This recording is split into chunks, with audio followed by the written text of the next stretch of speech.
He took his daughter to the highest place on Earth to prove that love could survive anything. But Everest did not care about their bond. The mountain would take more than just their strength. Michael never taught his daughter Anna to fear mountains. He taught her to respect them. From the time she was a child, their weekends were spent on trails instead of streets, on frozen ridges instead of playgrounds. While other fathers taught their children how to drive, Michael taught Anna how to breathe in thin air, how to place her feet carefully on rock, and how to listen to her body when it whispered exhaustion. Their relationship was quiet but deep. They did not need many words. Training became their language. Long runs at dawn, silent hikes in winter storms, shared exhaustion that felt like trust. Anna grew up believing strength was something you earned step by step. Michael grew up believing his purpose was to protect her while letting her become fearless. The idea of Everest came slowly, almost gently. It was never about fame. It was never about records. For Anna, the summit meant proving she was no longer just his daughter. She was his equal. For Michael, it meant giving her the greatest lesson he knew, that discipline and patience could carry a person anywhere. They trained for years. They studied altitude sickness together. They read about cerebral swelling and lungs filling with fluid. Michael memorized the danger signs, as if knowledge itself could shield her. Headaches, confusion, loss of coordination, breathlessness. He promised himself he would turn them around at the first warning. Friends called it beautiful, a father and daughter chasing a shared dream. The expedition team saw them as calm, focused, and deeply bonded. Even the Sherpas noticed how Michael always walked slightly behind Anna, not to control her, but to watch her. Anna trusted him completely. Michael trusted preparation. By the time they reached base camp, their dream felt close enough to touch. The summit was still far above them, hidden in clouds, but it no longer felt impossible. They took photos together. They laughed inside their tent.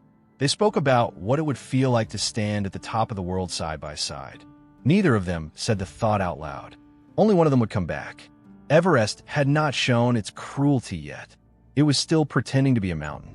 The first warning did not look like danger. It arrived as a headache. At base camp, Anna pressed her fingers against her temples and smiled as if embarrassed by it. "Just pressure," she said. "It'll pass." Michael watched her closely. Headaches were common here. Everyone had them. The air was already thin enough to make even strong climbers feel slow and heavy. He reminded her to drink water, to eat, to rest. She obeyed, but her appetite faded. By the second rotation up the mountain, fatigue began to cling to her body. She walked a little slower than before. Her steps, once confident and steady, became careful. Each movement looked deliberate, as if her legs had to think before they moved. At night, her breathing sounded wrong. Not panicked, just shallow. Michael lay awake listening to it through the thin walls of the tent. The sound reminded him of someone sleeping in a high fever. When she removed her oxygen mask to speak, her voice came out weaker than he remembered. "I'm fine," she insisted. "Just tired." The mountain teaches denial very well. At Camp 2, the headache stayed. They did not grow sharp, but they did not leave. Her sleep became restless. She woke up confused about the time. Once, she asked him what day it was. Then she asked again 10 minutes later. Michael felt fear for the first time. He told himself it was stress, cold, exhaustion. Everyone forgot things up here. But something in her eyes had changed. They looked distant, as if she were looking past him instead of at him. During one climb between camps, she stumbled. Not a fall, just a misstep. She laughed it off. Boot caught the ice. But Michael saw her hand shake as she grabbed the rope. By Camp 3, Anna began coughing. Not violently, just enough to worry him. Each breath looked like effort. Her shoulders rose and fell too fast. Her lips looked pale beneath the oxygen mask. He asked her directly if she wanted to turn back. She shook her head. "We've trained too long for this," she said. "It's just altitude. I can handle it." And he wanted to believe her, because believing meant the dream was still alive. But hypoxia does not announce itself loudly. It whispers. The brain begins to starve. The lungs begin to fail. The body begins to lie. Michael watched his daughter change day by day, step by step, while the mountain stayed silent. And in that silence, he made the decision that would follow him for the rest of his life. They continued upward. The weather report came like a gift. Low wind, clear skies, a narrow window of safety that would last only a few hours. This was the night every climber had been waiting for.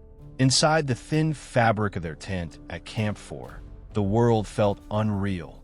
The temperature outside was far below zero. Ice clung to the walls like glass. Oxygen tanks hissed softly, a mechanical sound that replaced the rhythm of breathing. Anna sat on her sleeping pad, staring at her gloves. Her hands moved slowly as she tightened the straps, as if each small task required thought. Her headlamp rested beside her, already frosted with ice. Michael checked her oxygen flow again. Then again. "You ready?" he asked. She nodded, but her eyes did not rise to meet his. There was nervous energy in the camp. Zippers opening, radios crackling, boots crunching on snow, climbers moving like shadows between tents. Everyone knew this was the moment when months of preparation turned into a few fragile hours. Michael studied Anna's face in the headlamp glow. Her cheeks looked hollow. Her lips were dry and pale. When she spoke, her voice sounded thinner than before. "I feel strange," she said quietly. "Cold?" he asked. She shook her head. "Just strange." Doubt entered the tent with that word. Michael remembered every warning sign he had memorized. Confusion, fatigue, headache, loss of appetite. He saw all of them written across her body now. But turning back at Camp 4 meant abandoning the summit only hours away. The forecast said this was their only chance. He felt trapped between two truths. One whispered that the mountain would wait. The other said the mountain never waits. They stepped outside at midnight. The darkness swallowed them. A line of headlamps stretched upward into the black sky, like a trail of moving stars. The wind was calm. The air was painfully thin. Anna walked beside him in silence. Her steps were slower than the others. Every few meters, she paused to catch her breath. Frost gathered on her eyelashes. Her breath came out in short, sharp clouds. Michael reached for her hand through thick gloves. He felt how cold it was. "Talk to me," he said. "How do you feel?" "I'm okay," she answered. But her voice wavered. The mountain did not look dangerous. The weather did not look cruel. Everything appeared peaceful. That was what frightened him most, because the calm meant the danger would come from inside her body, not from the sky. And as they moved higher into the night, Michael understood something he did not want to admit. This was the final window, not just for the summit, but for his daughter's strength to survive what was coming. Above 8,000 meters, the mountain no longer allows mistakes.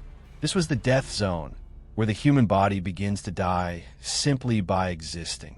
The fixed lines cut a narrow path through darkness. Headlamps illuminated only a few feet of ice and rope at a time. Beyond that, there was nothing but black space and windless silence. The cold pressed through every layer of clothing, a slow, biting force that made fingers stiff and faces numb. Oxygen masks hissed in rhythm with breath. Each tank was measured in minutes. Every step drained something precious from a body. Anna moved carefully along the rope. Her gloved hand slid forward inch by inch, gripping the fixed line as if it were the only thing holding her to the world. Her boots dragged slightly behind her now. Michael noticed at first in the way she lifted her feet too late, as if her mind had already moved on before her body followed. Her breathing had changed. It was no longer steady. It came in sharp pulls, like someone climbing out of deep water. Michael spoke to her through the mask. "Keep your rhythm. Slow steps." She nodded, but her eyes did not focus on him. They drifted past his shoulder into the darkness. The cold worked against them. Ice formed on her oxygen valve. Frost covered the edge of her mask. Michael brushed it away with shaking hands. Her face looked strangely calm, almost blank. They stopped briefly near a small rise in the route. The line ahead was crowded. Climbers stood still, waiting for their turn to move. Waiting meant losing heat. Waiting meant using oxygen without gaining distance. Anna leaned into the rope. "Just a second," she whispered. Her knees bent slightly. Michael pulled her upright. This was the first true sign that her brain was failing. Cerebral edema does not arrive with pain. It arrives with silence. It steals balance. It steals awareness. It makes the body forget how to obey. Anna tried to take another step and placed her boot sideways instead of forward. She corrected herself too late. Her hand missed the rope once before finding it again. Michael felt panic rise in his chest. He asked her simple questions. What camp are we coming from? She hesitated. Base.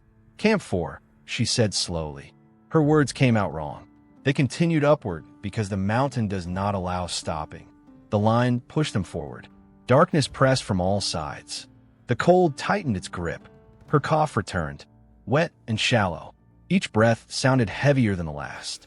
Fluid was filling her lungs now, stealing space meant for oxygen. Pulmonary edema and cerebral edema were working together, one drowning her from inside, the other stealing her mind. Michael adjusted her oxygen flow higher. He gave her his spare gloves when her fingers stopped responding. He watched her shoulders sag under the weight of exhaustion. Around them, the mountain remained quiet. No storm, no warning, just the slow mechanical movement of climbers and the endless sound of breathing. Anna stumbled again. This time, she did not correct herself. Michael caught her harness and pulled her back against the rope. Her head dropped forward onto her chest. Look at me, he said. Her eyes opened, unfocused. I'm here, she whispered, but her voice sounded far away, as if it belonged to someone else. They had entered the death zone together. Only one of them still understood what that meant. The line stopped. Ahead of them, climbers were packed tightly against the rock face, frozen into place by congestion at the narrow passage known as the bottleneck. Only one person could pass at a time. Progress slowed to inches per minute.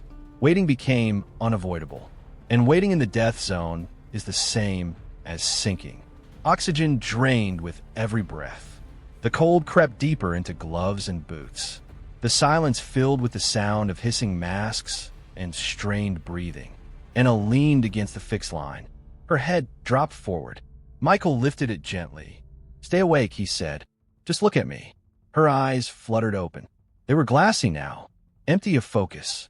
Her breathing had changed again. It was no longer deep or controlled. It came in short, wet gasps. Each inhale sounded like it had to fight its way through fluid. Pulmonary edema was tightening its grip. She tried to speak, but only fragments came out. So slow, I can't think. Her hands stopped gripping the rope properly. Her fingers slipped and then clutched again without strength. Her body swayed with the windless air. Michael felt time closing around them. The summit was close. He could see climbers descending with victory in their faces. But Anna was no longer climbing toward anything. She was only standing between breaths. Traffic did not move. Minutes passed, then more. Her oxygen gauge dropped. He tapped it, hoping it would last longer than the numbers promised. He adjusted her mask, lifted her chin to keep her airway open. Do you know where we are? He asked. She blinked slowly. On the road, she said. The mountain had taken her sense of place. Mental fog spread across her face like frost. Her thoughts came out tangled. She tried to step forward and placed her boots sideways again. Michael grabbed her harness. Climbers behind them shouted for space. Climbers ahead could not move. Everyone was trapped by the same narrow corridor of rock and ice. Anna began coughing harder now. The sound was wet and frightening. Each cough stole what little air remained in her lungs. Her chest rose and fell unevenly. Michael felt helpless. This was not a fall. This was not an accident. This was her body shutting down molecule by molecule. He raised her oxygen flow higher. He pressed his forehead against her helmet so she would feel him there. You're doing great, he lied. Just keep breathing. She nodded once. Then her eyes drifted away from him again. She began to sway. The mountain did not care that she was someone's child. The bottleneck did not care that she was loved. Time continued to move forward while her body moved backward. Finally, the line ahead began to shift. One climber descended. Another followed. Space opened slowly. Michael tried to guide her forward. She took one step, then another. Her foot slipped off the packed trail. He caught her before she fell, pulling her hard against the rope. Her body felt light now. as if the strength inside her had already begun to leave. She whispered something he could barely hear. "I'm tired, not exhausted, not afraid. Tired in a way that meant surrender." The bottleneck released them at last, but the damage was already done. Her oxygen was low. Her mind was fading. Her lungs were filling. They moved forward into the thinning night with a truth Michael could no longer avoid. The mountain had taken her long before it would take her body. The mountain did not strike her down in one moment. It dismantled her slowly. Inside Anna's skull, her brain was swelling. Cerebral edema had begun hours earlier, fed by the lack of oxygen. Blood vessels leaked fluid into tissue that had no space to expand. Pressure built behind her eyes. Thought became heavy. Memory blurred. Balance disappeared. Inside her chest, her lungs were drowning. Pulmonary edema filled the tiny air sacs meant to exchange oxygen. Each breath brought in less life than the one before. What she inhaled sounded wet, broken, incomplete. Michael could hear it now. Her breathing gurgled faintly inside the mask. She tried to take a step, and her legs crossed awkwardly, as if they no longer belonged to her. Her boots dragged sideways through the snow. She reached for the rope and missed it by inches. Loss of coordination had arrived. "Hold on," Michael said. She looked at him with confusion. "What?" she asked. Her words slurred together. Her tongue seemed too heavy for her mouth. Speech, once clear and calm, became slow and uncertain. He asked her to squeeze his hand. She tried. Her fingers barely moved. The mountain was taking control of her nervous system. Signals from brain to muscle were failing. Simple actions, walking, gripping, breathing, now required effort her body could no longer give. "Where are we?" she whispered. Her eyes searched his face as if he were a stranger. They had spoken about this in training, about how cerebral edema steals identity before it steals life, how climbers sometimes remove their gloves in freezing air, how they forget their own names, how confusion becomes more dangerous than cold. Now, Michael saw it happen in real time. Anna tried to sit down, not carefully, not intentionally. Her knees simply folded. He caught her under the arms and forced her upright. Her body sagged against him, weightless and unresponsive. Her breathing became shallow and fast. Each inhale sounded like it had to push through water. Her lips turned faintly blue beneath the mask. Pulmonary edema was suffocating her from inside. She began to mumble. "I can't." Her vision blurred. Her head lolled forward. Her helmet knocked softly against his chest. Michael spoke her name again and again. He told her to look at him. He told her about home, about mornings they ran together, about how close they were to the sun. But her mind was already leaving the mountain. Cerebral edema had stolen her balance. Pulmonary edema had stolen her breath. Hypoxia had stolen her awareness. This was not collapse as a single moment. This was collapse as a process. A human body quietly shutting down while still standing on its feet. And Michael understood, with terrifying clarity, that no amount of training could reverse what altitude had already decided. There was nowhere to go. Above them, the summit waited in silence. Below them, the long descent stretched into darkness. Anna could no longer stand on her own. Michael held her upright by the harness, her weight leaning into his chest. Her head rested against his shoulder as if she were falling asleep. Her breathing was shallow and uneven.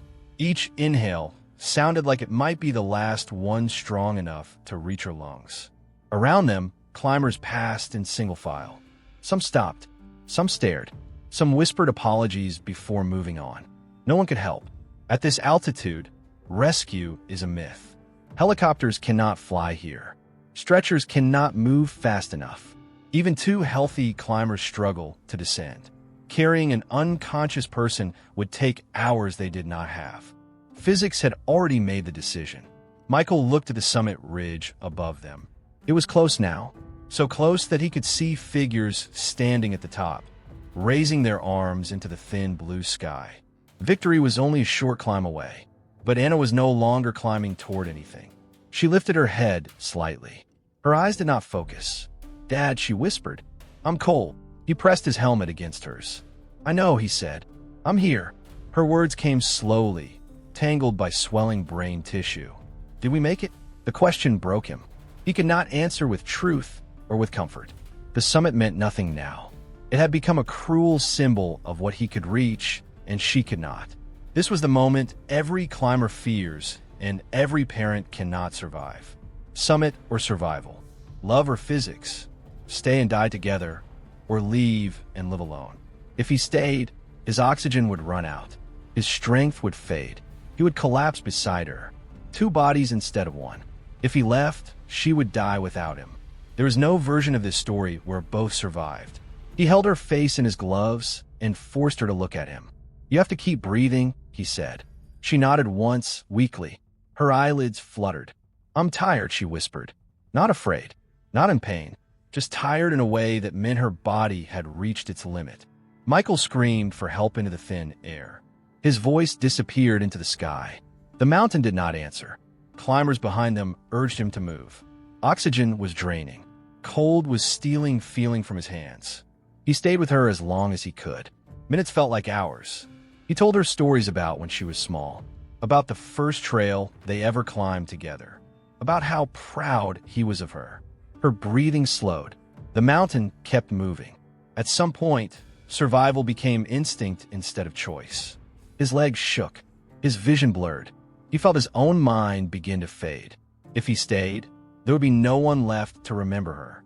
With shaking hands, he kissed her forehead through the ice on her mask. I'm here, he said. I love you. She did not answer. Michael released the rope with one hand and stepped back. The summit stood above him. His daughter remained below him. Love could not change the air. Love could not bring oxygen back into her lungs. Love could not fight altitude.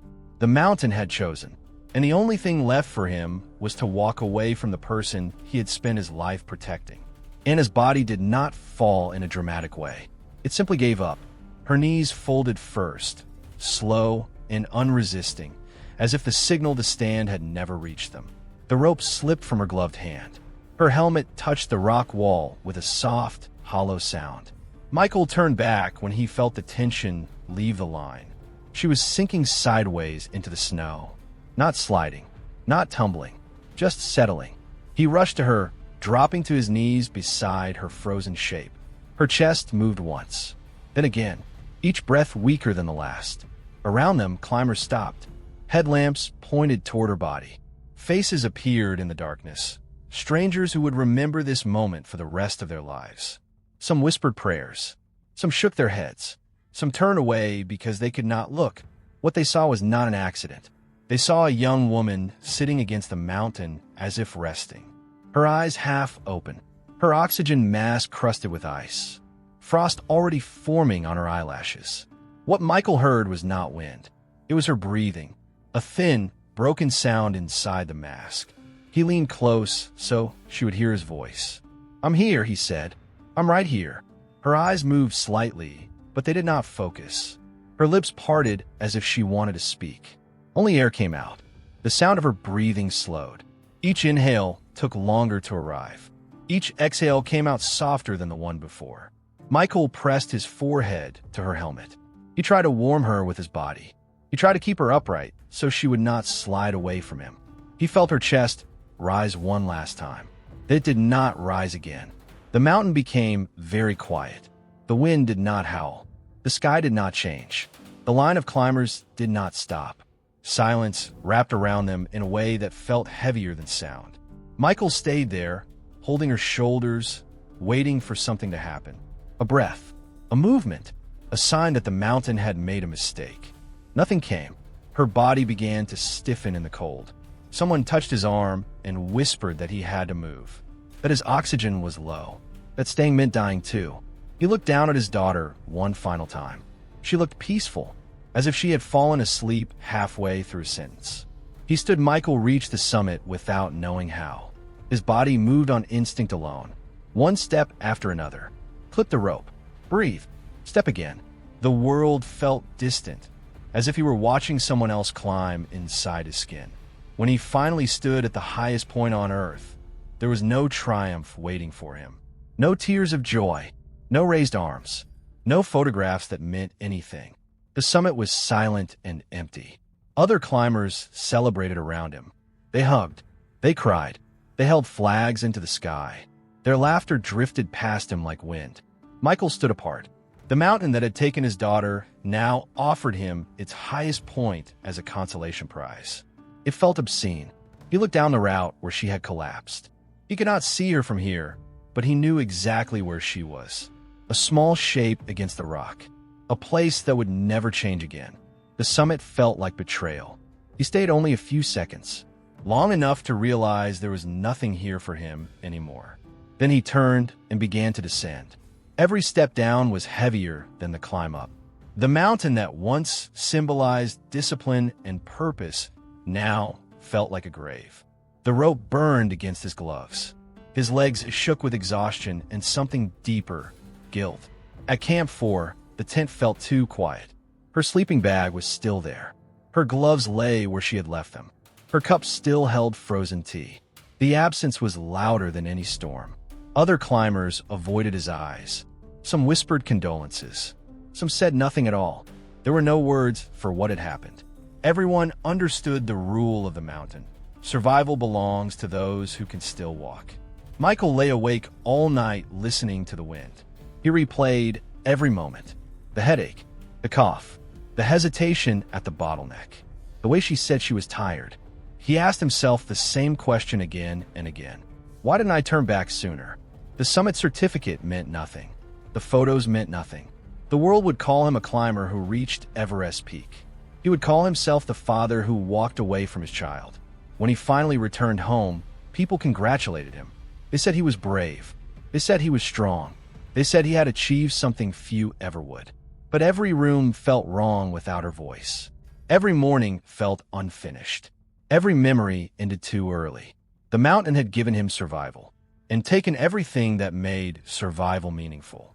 This was the survivor's curse, to live with the knowledge that he reached the top of the world, while leaving his daughter behind in the sky, dot up slowly.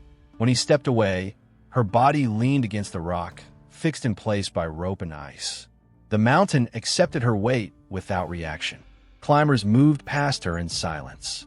The summit was still above them, and behind Michael, the last sound his daughter ever made had already been taken by the thin air.